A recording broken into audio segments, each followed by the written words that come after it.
Salam suksma angling dharma. Salam LAD hidup jaya merdeka rahayu.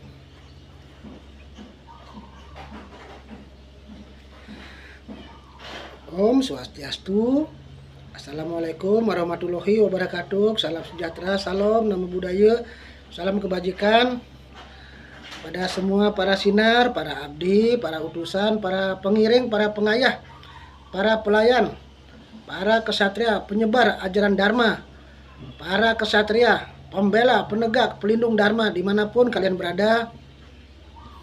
Guru Atu pagi ini ada di pesanggrahan, berdoa kepada kalian semua semoga selalu dalam lindungan Tuhan Yang Maha Esa, dilancarkan rezekinya dan diberikan kemudahan dalam segala hal, tentunya sesuai karma kalian masing-masing.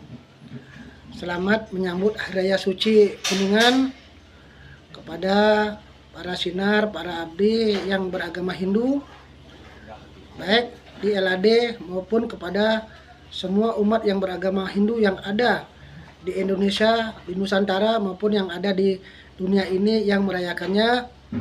Semoga di Hari Raya Suci Kuningan ini kita semua selalu dalam lindungan Tuhan Yang Maha Esa, Ratu Idi Sang Hyang Duase, selalu dituntun oleh beliau, oleh para dewa, dewi, betara, betari, para pitara, pitari, para leluhur yang sudah newate. Semoga kita semua bisa menyucikan batin lahir kita agar dalam hidup ini kita rahayu. Bagaimana kita bisa rahayu kalau dalam hidup ini kita tidak pernah berbuat kerahayuan? Bagaimana hidup kita bisa tenang dan bahagia kalau kita dalam hidup misalnya tidak suka memberikan ketenangan dan kebahagiaan pada orang lain?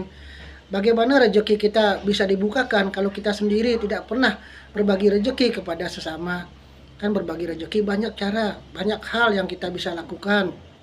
Bisa dengan ilmu pengetahuan, berikan tutur, nasihat, memberikan teguran sapa yang baik, memberikan salam ucapan yang baik, mungkin memberikan harta benda berupa materi uang maupun beras, pakaian, sandang pangan, papan maupun apapun yang mungkin kita mampu bisa mungkin dengan ya tenaga, waktu, pikiran dan semuanya yang mungkin kalian mampu bisai dan didasari oleh ketulus ikhlasan. Karena sejatinya kita hidup di dunia ini, apapun yang terjadi menimpa hidup kita pribadi, keluarga, lingkungan, alam ini, itu semua sudah diatur oleh Tuhan. Kita terlahir ke dunia ini di keluarga seperti apa, apakah orang yang kaya, orang miskin, apakah kita terlahir dengan wujud fisik yang sempurna atau mungkin kita yang cacat. Terus bagaimana kita terlahir ke dunia ini, nanti sakitnya apa sakitnya, atau kesembuhannya seperti apa, siapa teman kita, siapa yang menolong kita nanti kalau kita susah, siapa yang mungkin musuh kita, siapa yang mungkin yang artinya sering mungkin menolong kita, bagaimana bentuk kematian kita, kapan waktunya, itu semua sudah ditentukan dan diatur oleh beliau sesuai dengan karma kita. Jadi kunci dasar dalam hidup kita ini adalah karma. Karma itu perbuatan. Kalau perbuatan kita baik, astungkara, puji syukur Tuhan Yesus, alhamdulillah pasti baik. Begitu juga kalau sisa karma perbuatan yang dulu tidak baik, mungkin di kehidupan sekarang kita mungkin dengan cap dasar karma yang masa lampau, kita matinya mungkin tidak bagus, mungkin kita kecelakaan atau mungkin bunuh diri. Tapi karena kita selalu membangun spirit positif baik dalam jiwa maupun perilaku, kita sudah berusaha berbuat untuk bagaimana kita meningkatkan spiritual kita, membangun segala hal-hal yang positif dalam jiwa yang akhirnya melahirkan suatu perbuatan yang baik. Dengan karma baik itulah akhirnya menutup, tidak akan terjadi lagi cap yang dulu itu yang kita bawa itu. Misalnya kita matinya karena kecelakaan, akhirnya kita mati akhirnya dengan cara baik-baik, karena kita sudah ditutup dengan tabungan karma yang baik. Jadi jangan sedikit-sedikit karma masa lampau.